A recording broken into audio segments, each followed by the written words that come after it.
Gauguin, c'est une personnalité singulière qui va être à même d'exprimer un style nouveau.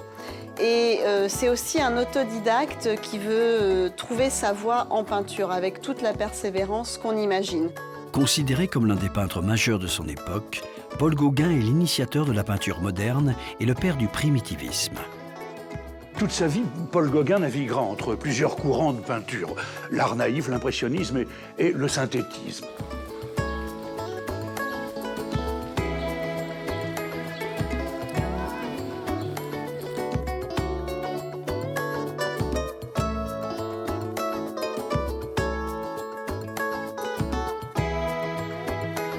Paul Gauguin est né à Paris le 7 juin 1848. Il est le fils d'un journaliste républicain, Clovis Gauguin, et d'une mère issue de la noblesse péruvienne. Gauguin, en fait, appartient à un milieu plutôt bourgeois, assez aisé. Et alors, on lui connaît sa grand-mère Flora Tristan, qui était un écrivain reconnu en son temps. Donc, c'est quelqu'un qui grandit dans un milieu plutôt cultivé. Pendant la révolte, sous la pression des monarchistes à Paris, eh bien, Gauguin et sa famille fuient la capitale et vont s'exiler au Pérou. Son père meurt d'une crise cardiaque pendant le voyage, après, dit-on, s'être mis dans une colère extrême. Et avec sa mère et sa sœur, il va s'installer à Lima, puis ils vont rentrer à Paris 4 ans plus tard. Alors, le petit Gauguin est âgé de 7 ans. Bon, il va faire une scolarité au pensionnat à Orléans. Gauguin n'a rien d'un enfant prodige ni d'un créateur né. En réalité, il ne commence à peindre qu'assez tard. C'est son expérience au contact d'autres cultures qui enrichit sa vision du monde et alimente son esprit créatif. La carrière de Gauguin est assez singulière. Il va d'abord se lancer dans la marine marchande, ce qui va lui donner aussi le goût du voyage. Comme Baudelaire et Manet, avant lui, il voyage. Et à la différence d'Henri Rousseau, le fameux douanier, qui n'a probablement jamais quitté le sol français, eh bien, il découvre des territoires exotiques tels que le Brésil, et Rio de Janeiro. Il effectue ensuite son service militaire dans la marine nationale, à bord du Jérôme Napoléon. Et c'est au milieu de l'océan, là, sur ce bateau, qu'il apprend la mort de sa maman. Orphelin à 19 ans, il termine son service et rentre en France. Sa sœur est mariée à un négociant colombien. Eh bien, sa sœur, ça reste son unique famille. Peu avant sa mort, la mère de Gauguin, Aline, s'entend avec Gustave Arosa, un vieil ami à qui elle confie la garde de son fils.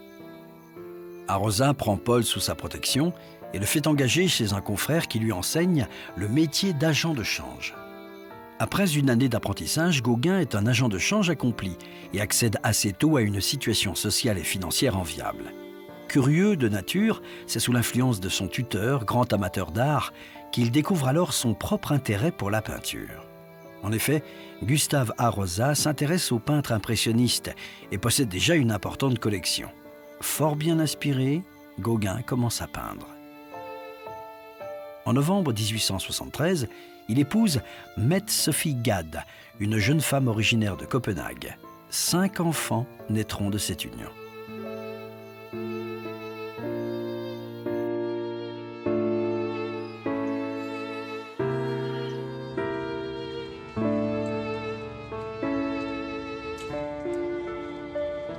Gauguin entre à l'Académie où il rencontre Camille Pissarro ainsi que de nombreux artistes impressionnistes. La neige rue Carcel. À cette époque, l'impressionnisme ne remporte pas encore tous les suffrages. Mais Gauguin se sent inspiré par ces artistes novateurs qui apportent un esprit frais dans une société sur le déclin. La formation de Gauguin, c'est celle qu'il s'est donnée lui-même. C'est vraiment un autodidacte, donc il ne passe pas du tout par le circuit des académies et écoles d'art officielles. Ses maîtres, maintenant, on peut dire que ce sont d'abord les impressionnistes, qu'il va d'abord collectionner, et puis ensuite, d'une certaine façon, imiter pour apprendre, pour ensuite mieux s'en détacher aussi. Et l'un de ceux qu'il admirait le plus, était sans doute Camille Pissarro, mais aussi on peut faire référence à Cézanne et à Puvis de Chavannes. Études de nu, 1880. De 1880 à 81, Gauguin travaille régulièrement avec Pissarro et participe à la 5e puis à la 6e exposition impressionniste. Son étude de nu remporte tous les suffrages.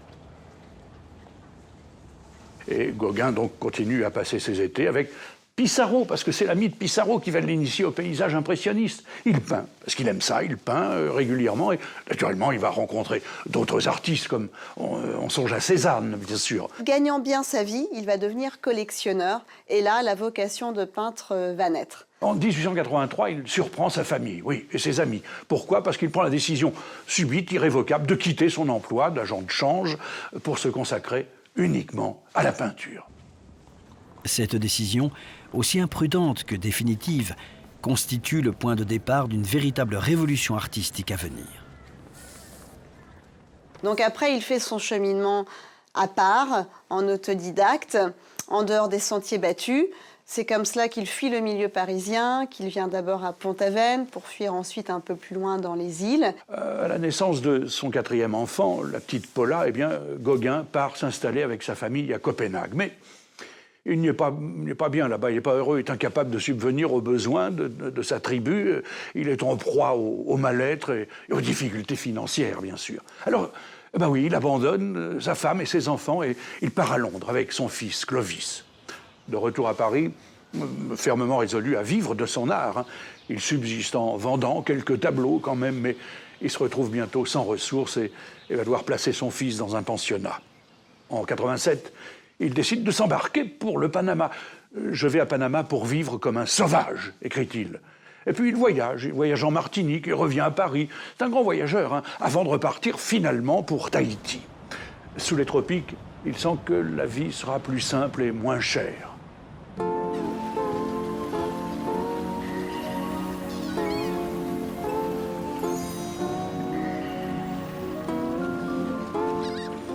Autoportrait 1889. Gauguin exprime sa passion pour l'art non seulement dans sa peinture, mais il s'essaye aussi à la poterie, au monotype et à la lithographie. Soyez mystérieuse, bois sculpté, 1890. Le peintre n'a pas une approche académique ni théorique du dessin. Manquant de technique, il est plutôt perçu comme un artiste naïf. Il observe, Gauguin, il étudie ses contemporains avec beaucoup d'attention. Il examine notamment les styles de Pissarro, de Cézanne, de Toulouse-Lautrec. Il s'inspire aussi des dessins et de l'habileté des peintres du dimanche, parce qu'il y en a qui sont talentueux. Et bien que débutant, Gauguin se fixe le lourd défi de peindre son épouse en train de coudre à contre-jour. Cette toile est la meilleure de ses premières œuvres. Cette image intimiste nous renseigne sur le style de vie confortable du couple Gauguin. De Pissarro, Gauguin va retenir le respect du naturel et le rejet de l'académisme. Et Gauguin veut aussi croire que les impressionnistes ne se contentent pas de proclamer la valeur d'un artiste au simple fait qu'il a du succès. Non, Pissarro a une grande influence sur son œuvre. Si beaucoup de ces toiles d'intérieur, s'inspirent de Degas, c'est Pissarro qui semble tenir le pinceau dans les paysages qu'il fait. Et avant de développer son propre style, il veut tout apprendre des grands pour devenir grand à son tour. Gauguin achève ce tableau en 1881, 5 ans avant d'abandonner son travail et sa famille pour ne plus se consacrer qu'à sa peinture. Il s'agit d'une œuvre de grande envergure, tout en intensité, et qui raconte une histoire. L'éclairage est essentiel, les murs sont décorés comme s'il s'agissait de la palette du peintre. Mette, sa femme, joue du piano pendant qu'il la regarde.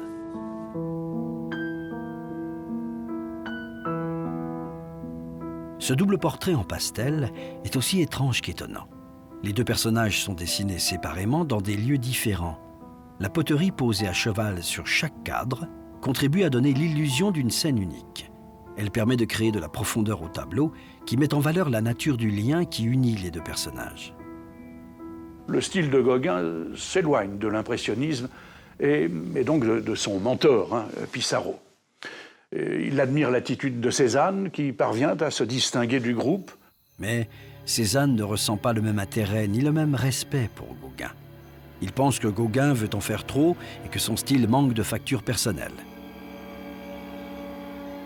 Vexé, Gauguin part retrouver sa famille installée à Copenhague, chez les parents de sa femme.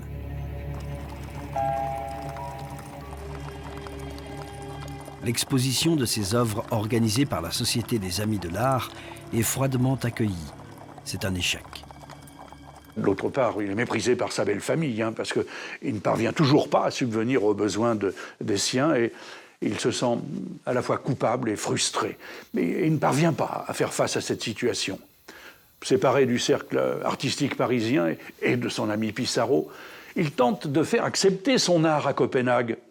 Il espère y trouver son propre style, mais les pressions qu'il subit de la part de son entourage l'anéantissent. Alors il décide de quitter le Danemark en emmenant Clovis. Nature morte à la mandoline, 1885.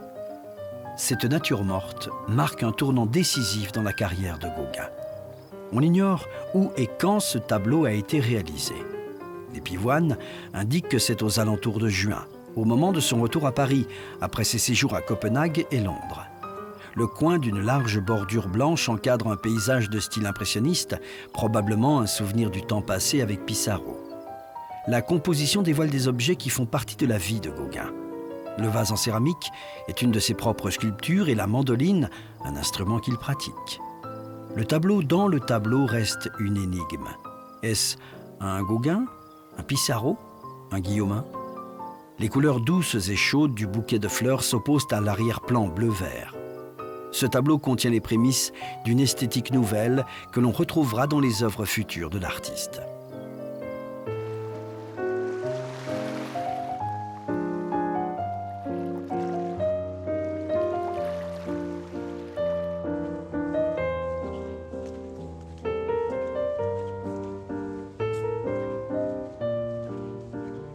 Il y a une rupture fondamentale avec Gauguin, beaucoup plus qu'avec les impressionnistes, puisque c'est vraiment le début de l'art moderne avec lui. Donc, vu depuis aujourd'hui, on a un petit peu du mal à cerner cette modernité, mais en son temps, il est totalement incompris, à part quelques-uns qui voient où mène son art. Et c'est une révolution parce qu'à partir de Gauguin, on ne traitera plus les paysages, les portraits de la même manière et on va beaucoup plus tendre vers une forme d'abstraction de l'art que ce qu'on avait pu connaître jusqu'à présent avec la figuration. Contrairement à Cézanne, Gauguin pense que son but n'est pas de représenter la nature.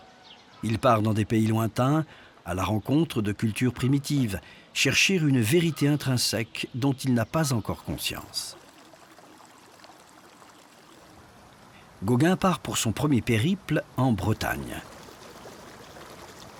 Alors en fait, avant même la venue de Gauguin, la première en 1886, Pont-Aven est réputé auprès des milieux d'artistes. En premier, les Américains, qui sont vraiment pionniers ici à partir des années 1850, assez rapidement rejoints par les artistes d'Europe du Nord, anglais, norvégiens, suédois. Et en fait, quand Gauguin arrive, la cité des peintres est déjà connue. La passion de Paul Gauguin pour la vie, souvent d'ailleurs au détriment de sa santé, lui vient sans doute de sa grand-mère péruvienne. Du sang inca coule dans ses veines, ce qui explique peut-être son amour pour le style primitif et l'exotisme.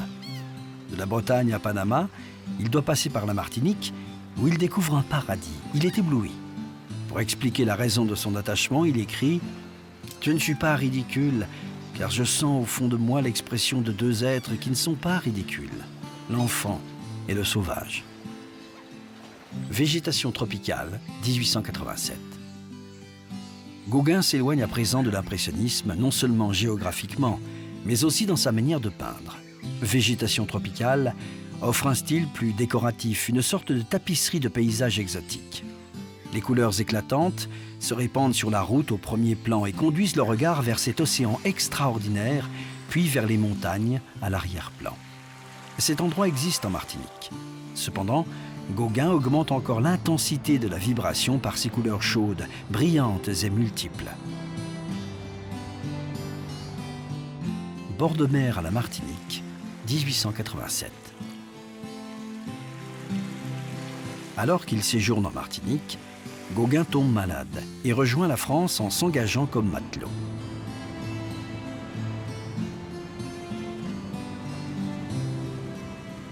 À son arrivée à Paris, il s'installe chez son ami Émile Schufenecker. La famille Schufenecker, 1889. Gauguin est entouré d'amis. Leurs conversations tournent autour de la Révolution et de cette révolution naît le synthétisme. C'est un concept différent de l'impressionnisme, en ce sens qu'il offre la possibilité de créer des situations qui imitent ou remplacent la réalité. Fort de cette notion, Gauguin réalise ses premiers tableaux religieux. On abolit cette notion de coller à ce qui est vu et beaucoup plus on se tourne vers une couleur expressive, suggestive qui est là pour véhiculer des émotions. Alors on peut se référer notamment au fameux emploi du rouge chez Gauguin, une des couleurs préférées de l'artiste, que l'on retrouve notamment dans l'œuvre fondatrice La Vision du Sermon. Et le rouge est là pour exacerber en fait la passion du Christ, la passion de la foi d'une certaine manière.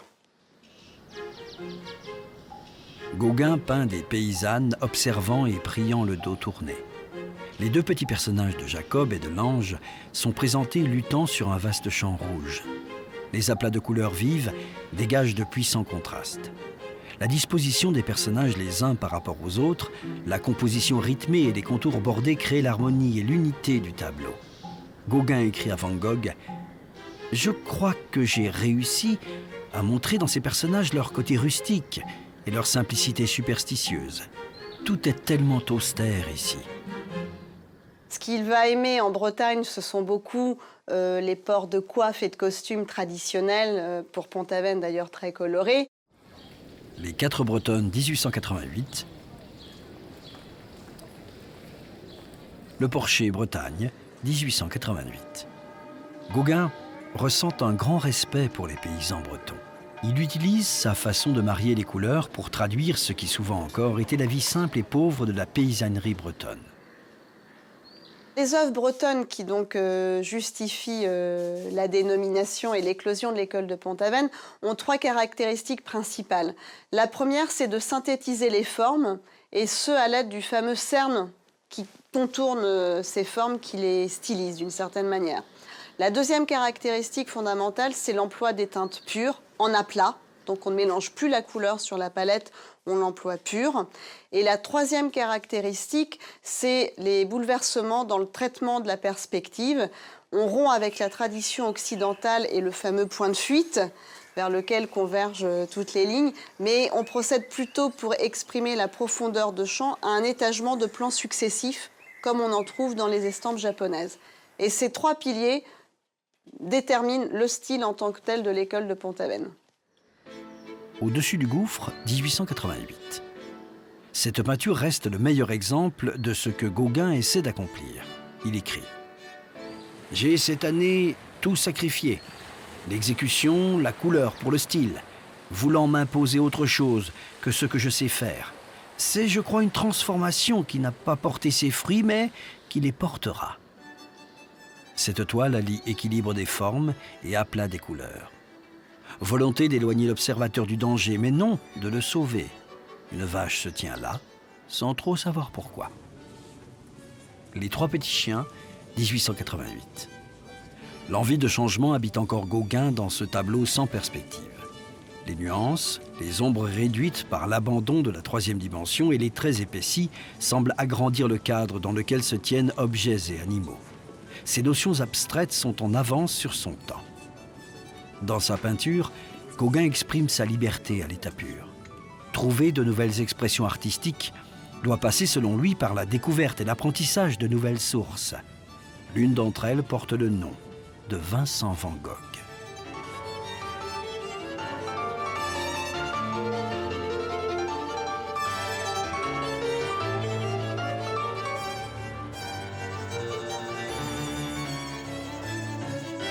Ils vont séjourner ensemble à Arles pour beaucoup parler de leurs recherches artistiques, de leurs idées, de leurs convictions. Même si ça tourne mal, c'est un moment décisif dans la vie et la carrière artistique de l'un et de l'autre. Paysage près d'Arles, 1888.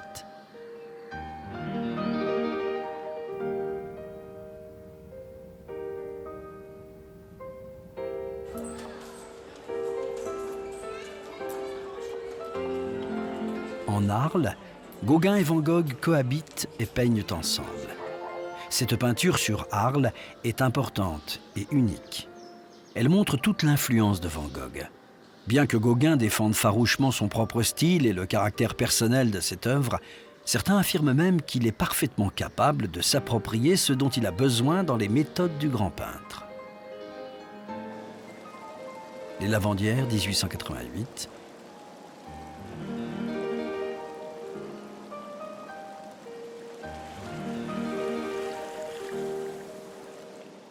Autoportrait dit Les Misérables, 1888. Trop mélancolique et peint à la va-vite, tels sont les mots employés par Van Gogh pour décrire ce tableau. C'est sur sa demande et malgré son opinion que Gauguin essaye vainement de réussir une composition audacieuse et un savant mariage de couleurs. Les deux peintres discutent de voyage et de leur amour commun de l'exotisme.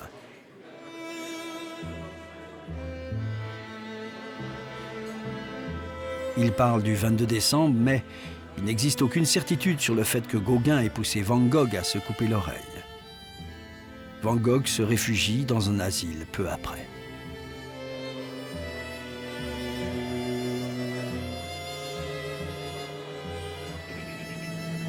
Arlésienne Mistral, 1888. Perturbé par les événements survenus à son ami, Gauguin continue à peindre.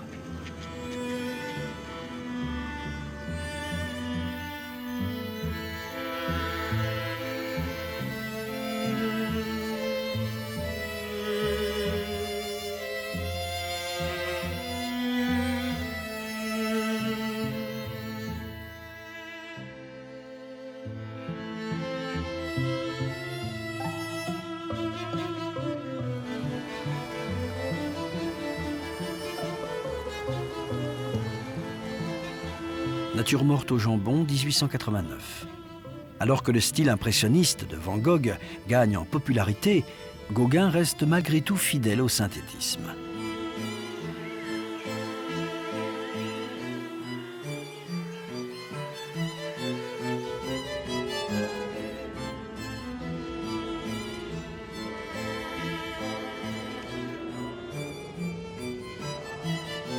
Le Christ jaune, 1889.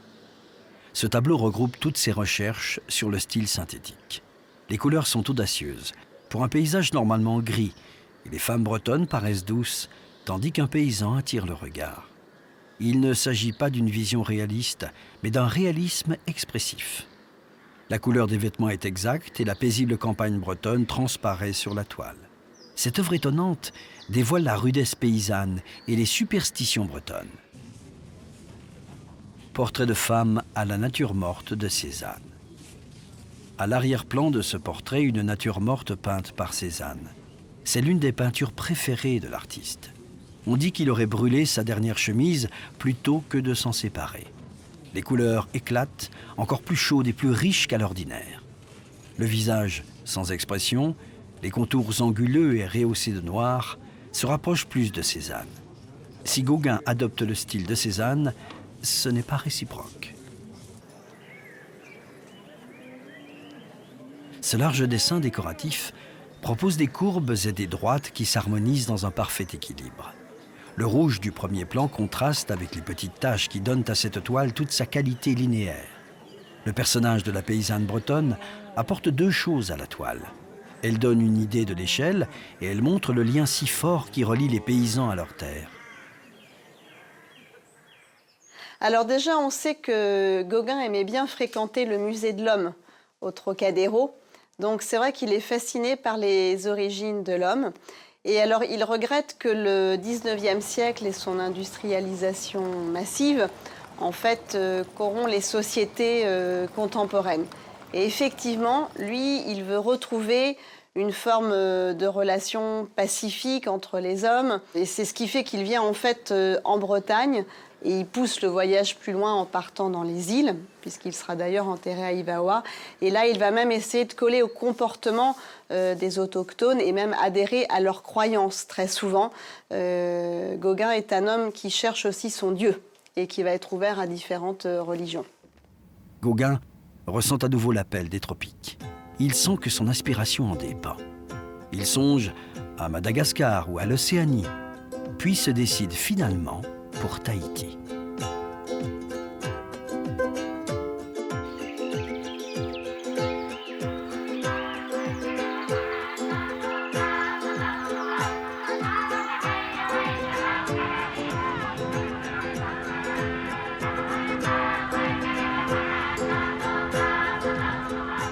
Il arrive à Tahiti le 1er juin 1891. Ses amis peintres réagissent mal à son départ. Ils ne comprennent pas son besoin d'aller chercher l'inspiration à l'autre bout du monde. Mais Gauguin est certain que son travail ne peut que s'enrichir à Tahiti.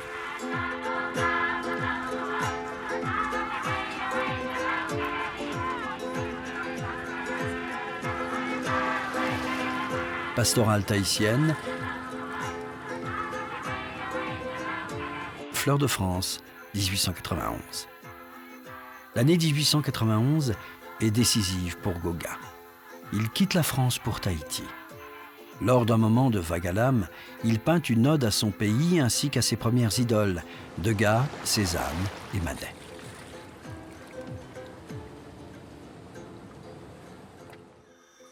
Je vous salue Marie, 1891. Gauguin ne se sent pas croyant, mais il aime peindre des allégories.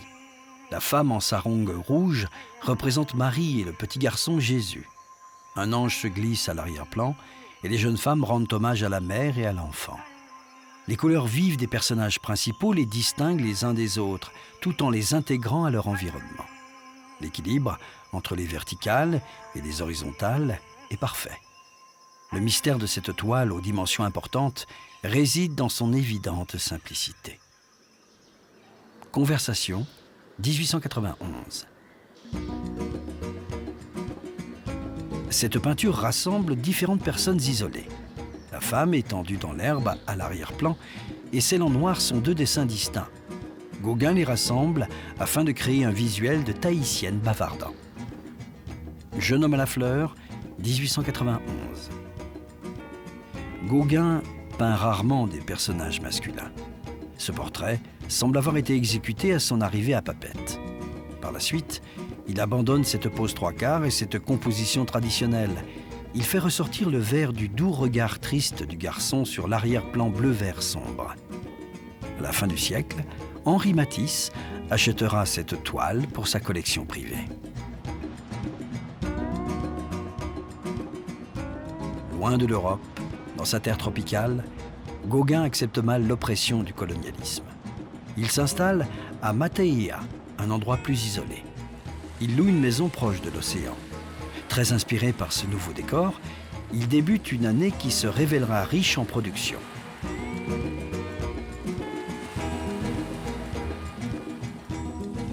Le repas, les bananes, 1891. Comme la toile Fleur de France, celle-ci revêt une grande importance. La vue de face de ces enfants polynésiens et la tranchante horizontale partageant la toile figurent rarement dans l'œuvre de Gauguin. Il peint les regards vifs qui tentent de faire oublier les visages sans expression. Gauguin souhaite abandonner tout ce qui pourrait se rapprocher de l'impressionnisme. Après 11 mois passés sous les tropiques, les sensations qu'il saisit sont le toucher de cette terre et ses odeurs envoûtantes.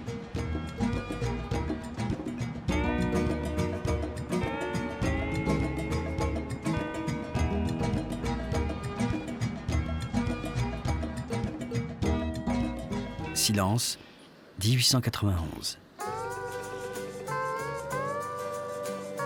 Gauguin est réellement troublé par son environnement. À la recherche de lui-même et de sa propre valeur, il écrit « Je suis satisfait de ma recherche intérieure, plus que d'observer la nature et d'apprendre à dessiner. »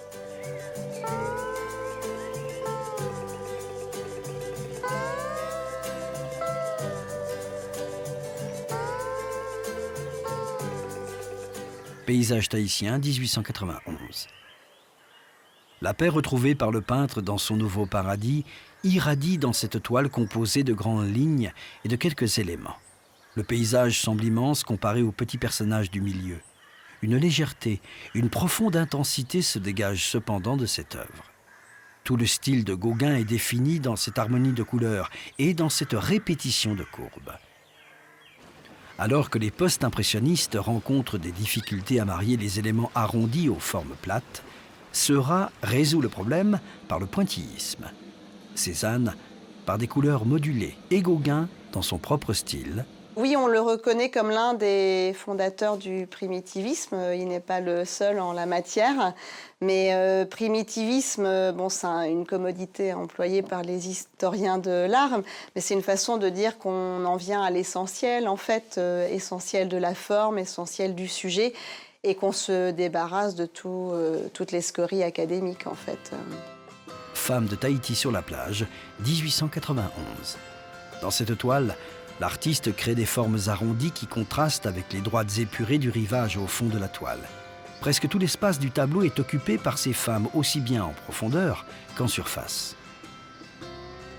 La femme de gauche crée le lien entre les deux.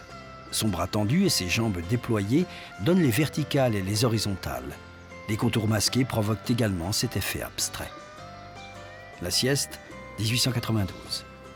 Cette peinture montre des femmes tahitiennes rassemblées sur une terrasse couverte, un lieu important dans la vie quotidienne des Tahitiens. On voit une femme faisant son repassage en écoutant les derniers potins. Un léger mystère plane dans cette ambiance suave, avec cette visiteuse qui nous tourne le dos. Placée au premier plan, elle focalise le regard.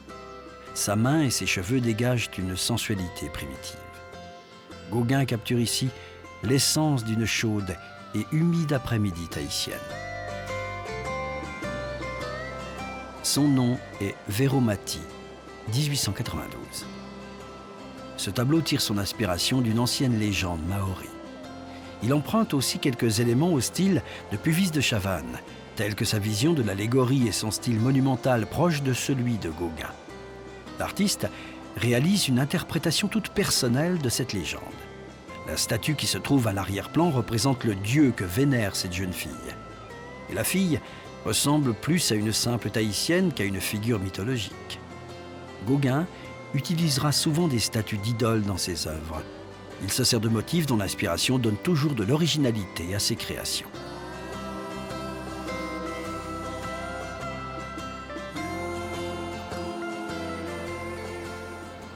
Tamatete, 1892. Dans cette œuvre, Gauguin s'approprie le style égyptien. Une série de personnages assis, alignés, se chevauchant à peine, les gestes rigides et revêtus d'une longue robe. Gauguin écrit « Avant vous, toujours les Perses, les Cambodgiens et un peu des Égyptiens ». Dans la pose des personnages, l'artiste transcrit sa réalité quotidienne. Ce style lui permet de représenter la simplicité et la dignité qui est à ses yeux le caractère prédominant chez les primitifs. « Et quoi, tu es jalouse ?» 1892. Sur la plage, deux sœurs sont couchées dans des poses à la fois relâchées et animales. Elles parlent de leurs amours de la veille et de leur conquête de demain. Leurs souvenirs les entraînent dans une querelle. « Et quoi, tu es jalouse ?» Gauguin possède une photographie de la frise du théâtre de Dionysos à Athènes, dans laquelle la pose des animaux rappelle celle des deux sœurs. Les personnages ondulent entre ombre et lumière et s'harmonisent dans des couleurs chaudes. Le peintre adorait ce tableau. Compte tenu du climat, les hommes et les femmes sont beaucoup plus dévêtus, c'est ce qui transparaît dans ses œuvres. Et puis il y a aussi une liberté de mœurs qu'on ne connaît pas en Europe à cette époque-là. Et lui, il veut peindre cette forme de joie terrestre, d'épanouissement de la personne sur ses toiles. Donc il y a toujours cette plénitude, cette douceur de vivre, et même cette vocation à peindre le paradis terrestre, en fait, quand il est dans ces îles. Mots murmurés, 1892. Ce paysage riche et tout en couleurs rappelle le paysage martiniquais. Les couleurs sont douces, de même que les contours. Le motif de ces femmes regroupées sous le feuillage béni d'un grand arbre crée une ambiance ombragée, là où règne le fort soleil tropical. Une appréciation parfaite de l'expression, les joies simples de la vie. Ici, une délicieuse langueur, sans aucune hâte d'aller où que ce soit.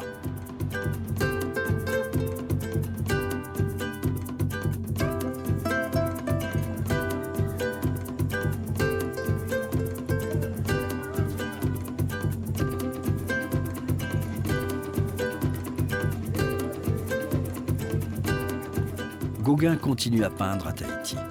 Il envoie ses toiles à Copenhague en vue d'une exposition. Il les envoie à Paris, mais ne reçoit que peu de réponses. Là est le Temple, 1892. La statue sur le flanc de la colline s'appelle un tiki. C'est une idole venant des îles Marquises. Il représente une déesse qui, des siècles auparavant, reçut bon nombre de sacrifices humains. Une fois de plus, le peintre emploie le style synthétique. Le paysage est réaliste, mais les couleurs du tiki et de la barrière sont d'inspiration chinoise, proviennent de cultures diverses, présentes ou passées, que Gauguin mélange, mais toujours avec bonheur.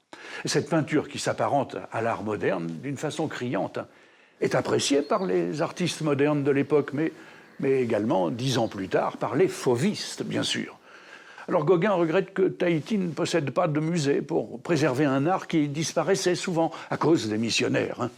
Et durant son séjour à Tahiti, jusqu'à son retour en France, sa peinture peut se classifier en 3 catégories.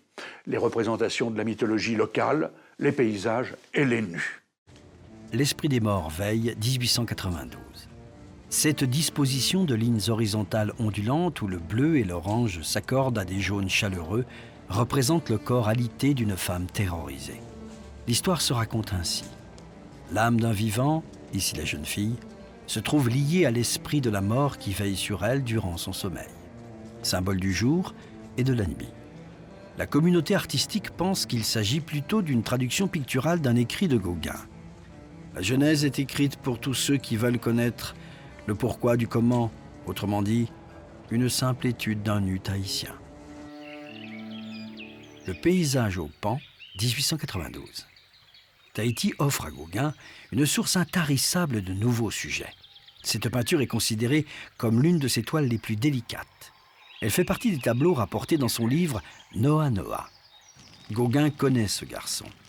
Le jeune Tahitien est en train de tailler sa pirogue dans un tronc d'arbre. Le peintre voit dans ce geste le symbole de la destruction de son côté civilisé européen et l'apparition de son côté sauvage. C'est pour lui la représentation d'une naissance, celle d'un homme nouveau, le Gauguin de Tahiti. Fatata Temiti, 1892. Durant son premier séjour, Gauguin peint cette toile du nom Gracieuse. La simplicité du sujet de cette peinture apparaît dans ce côté insaisissable des tropiques et dans la langueur paisible des Tahitiennes. Mais le peintre n'y voit pas que cela. Les longues lignes créent ce mouvement ondulé de la peinture. Les couleurs éclatantes en aplat invitent à pénétrer dans le monde merveilleux des mouvements gracieux d'une sirène qui s'élance dans l'océan paisible. Où allez-vous, 1893. Parfois l'artiste se sert d'un même dessin pour plusieurs tableaux. Les 2 femmes de gauche, près de la hutte, ont également servi pour des tableaux précédents. Le modèle féminin devant la toile est Théoura, la maîtresse de Gauguin. Elle tient un gros fruit jaune dans ses mains, symbole de la fertilité et de la fécondité. Le tracé en ébauche, l'éclairage vif, donnent à cette peinture un sentiment de réalité. La Lune et la Terre, 1893. La curiosité et le mysticisme font partie de la personnalité de Gauguin. À Tahiti comme en Bretagne, il essaye de saisir la nature simple des gens qui l'entourent. Il peint sur cette toile une jeune Tahitienne en harmonie avec son univers. Elle parle à la lune, symbolisée par un homme. L'idole, 1898. Cette toile est un bon exemple où simplicité et modernité sont mêlées. L'artiste peint une jeune Tahitienne fixant quelque chose. Elle ne semble pas triste ni esselée, mais seulement perdue dans sa rêverie.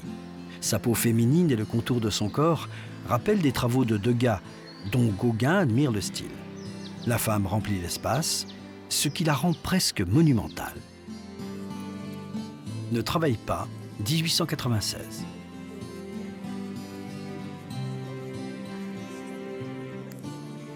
Lorsqu'il écrit à ses amis, Gauguin raconte certaines de ses expériences tahitiennes.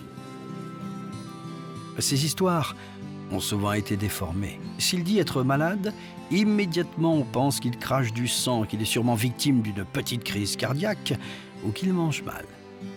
Contrairement aux Tahitiens, Il ne se sert pas des fruits offerts par la nature, mais des produits d'une épicerie chinoise. Jour délicieux, 1894.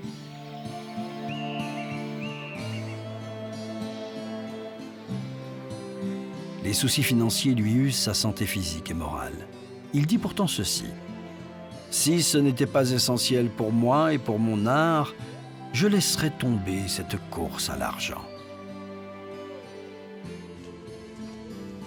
Théamana, 1893. Gauguin se sent tellement inspiré par Tahiti et ses habitants que, même malade, il réalise des tableaux extraordinaires. Théamana, oui, habillée soigneusement de vêtements fournis par les missionnaires, se tient assise avec élégance. Intentionnellement, le peintre Gauguin construit une partie de cette toile avec une légère provocation. Derrière cette belle jeune femme, une frise représente des adorateurs en procession devant la déesse Inna. Mais les hiéroglyphes et la femme sont peints de face. Symboliquement, l'artiste suggère que le passé mythique et religieux reste encore ancré chez les Tahitiens. Et les mystérieux hiéroglyphes peints sur cette toile ne sont toujours pas déchiffrés à ce jour.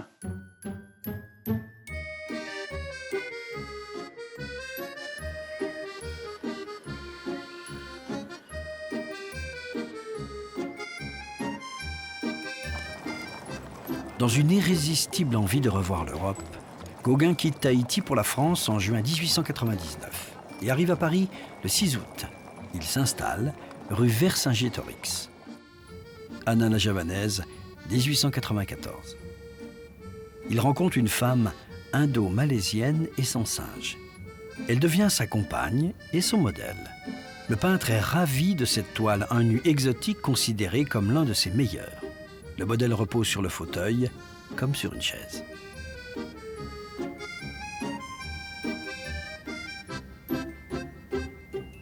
Le rêve, 1894. Gauguin peint cette toile en Bretagne d'après son journal. Dans le but de montrer au monde ses œuvres, avec le soutien de Degas, Gauguin monte une exposition à la galerie Durand-Ruel. Il accroche 32 peintures tahitiennes et 6 de Bretagne. Il en vend 11, ce qui couvre à peine ses frais, mais de nombreux visiteurs curieux se déplacent pour voir ses œuvres. La jeune chrétienne, 1894. Gauguin quitte Paris pour rendre visite à sa famille à Copenhague. Il l'ignore, mais c'est la dernière fois qu'il les voit. De Copenhague, il retourne en Bretagne. Il faut imaginer Gauguin qui se promène sur le port de Concarneau avec Anna la Javanaise. Donc on n'est pas habitué à voir ces traits humains en fait en Bretagne. Et il y a des marins peut-être un petit peu pris par l'ivresse qui vont se moquer de Anna. Et forcément, Gauguin va très mal le vivre et va se lancer dans la bagarre et finalement va en ressortir blessé. Donc il va être alité plusieurs semaines de rang à la pension Gloanec et il va devoir patienter le temps de sa convalescence. Donc pour lui, c'était extrêmement frustrant parce que c'était pas du tout un artiste immobile et là, il est contraint à être statique. Agressé par des marins, il est grièvement blessé et s'en remet très mal. Il souffre et peint très peu. Il prend beaucoup de morphine. Il décide de rentrer à Paris et essaye de vendre toutes ses peintures pour quitter à nouveau l'Europe, cette fois pour l'Océanie. Déçu par l'échec de son exposition et par sa famille, il fuit cette Europe où il se sent incompris. Il s'en va, dit-il, pour disparaître et se libérer de cette lutte pour des imbéciles.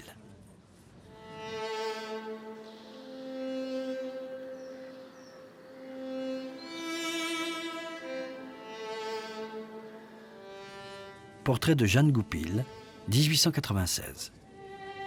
En 1895, Gauguin retrouve la splendeur exotique qu'il aime à Tahiti. Ce portrait est une commande. Il s'agit de la fille d'un ami que le peintre a rencontré lors de son premier séjour à Tahiti. La réussite de cette toile tient dans sa délicatesse.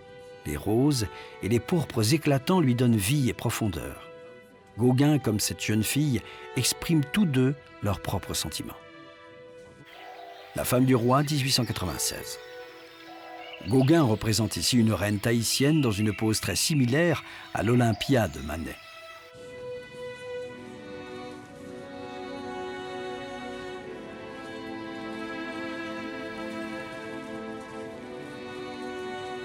Gauguin s'investit beaucoup dans cette toile, qu'il veut rendre majestueuse par le choix des couleurs. Le rouge de l'éventail que tient la femme indique son sang royal. Elle est couchée sous l'arbre de la connaissance et un chien assure sa protection. Plus tard, l'artiste ajoute à l'arrière-plan ces deux hommes encapuchonnés. Jusqu'en 1903, personne n'achète ce tableau aujourd'hui considéré comme l'un de ses chefs-d'œuvre. Bouddha, l'idole, 1899. Durant son deuxième passage à Tahiti, les peintures de Gauguin montrent plus de références à la religion. De nombreuses toiles reflètent son attirance pour la chrétienté et les mythes orientaux. La Nativité, 1896. Il vient d'avoir un second enfant avec sa seconde femme, Paoura. Avec la naissance d'un bébé tahitien et ce nouveau tableau, le peintre symbolise la nativité du Christ.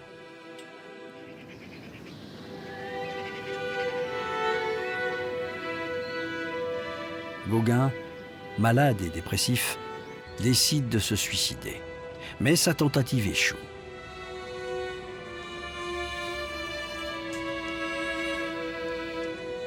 Dans cette immense fresque en forme de testament pictural et spirituel, il rassemble tous les symboles qui lui sont chers.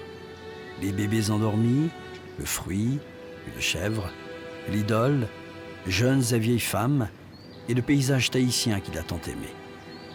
C'est une des dernières œuvres de Gauguin, sans doute l'un des plus grands formats qu'il ait abordé dans sa carrière. Et en fait, c'est une vaste allégorie de la vie.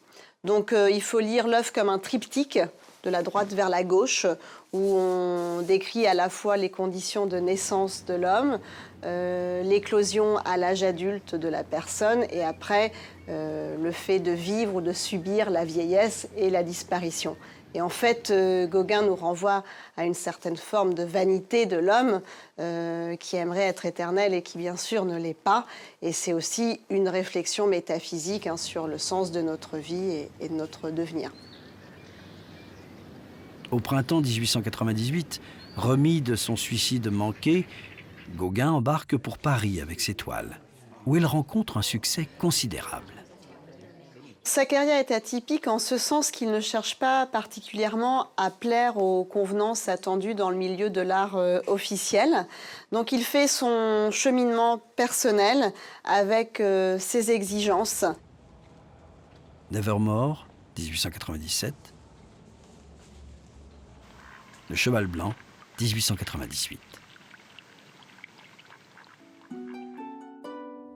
Sur cette toile, Gauguin semble avoir retrouvé son style de forme aplanie, inspiré de l'art primitif et des estampes japonaises.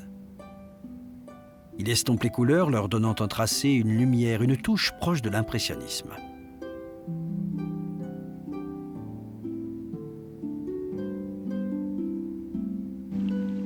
Le cheval blanc renforce l'idée de mystère en occupant la quasi-totalité de l'espace. Conte barbare, 1902. Cavalier sur la plage, 1902. Entre 1899 et 1901, Gauguin fait de fréquents séjours dans les hôpitaux. Affaibli, il décide de rentrer à Papeete pour y finir sa vie en peignant. Il vend sa maison et part s'installer sur les îles Marquises, où il pense que sa vie sera plus simple et moins chère. Il se déplace d'Atuana vers l'île de Dominique. De ma fenêtre aux Marquises ici à Atuana, tout s'obscurcit, la danse est partie, les doux chants se sont éteints. Femme au cheval blanc, 1903. Gauguin ne peint presque plus et passe son temps à plaindre les Tahitiens maltraités par les autorités. Lorsqu'il manifeste le désir de retourner en France, son ami Daniel de Montfrid l'en dissuade, en lui faisant comprendre que cela détruirait sa légende. En février 1903, Gauguin est condamné à 3 mois de prison suite à ses protestations contre les autorités. Il tombe malade et ne peut bientôt plus se lever. Juste avant de mourir, Gauguin écrit « Je me suis efforcé aussi de lutter contre tous ces partis s'établissant à chaque époque en dogme et qui déroutent non seulement les peintres, mais encore le public d'amateurs. Vous connaissez depuis longtemps ce que j'ai voulu établir, le droit de tout oser. Mes capacités n'ont pas donné un grand résultat. Le public ne me doit rien puisque mon œuvre picturale n'est que relativement bonne, mais les peintres qui aujourd'hui profitent de cette liberté me doivent quelque chose. Le 8 mai 1903, Gauguin meurt à l'âge de 55 ans.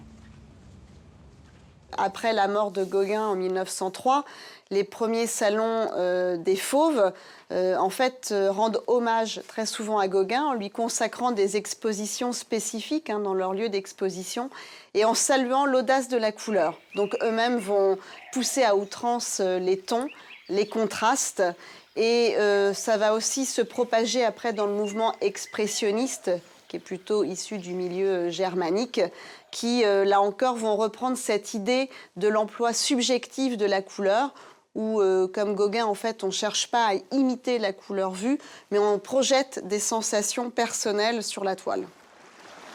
La grandeur de Gauguin tient plus dans son génie instinctif et dans l'intensité de sa vision sensuelle de la vie que dans son refus de se plier aux conventions.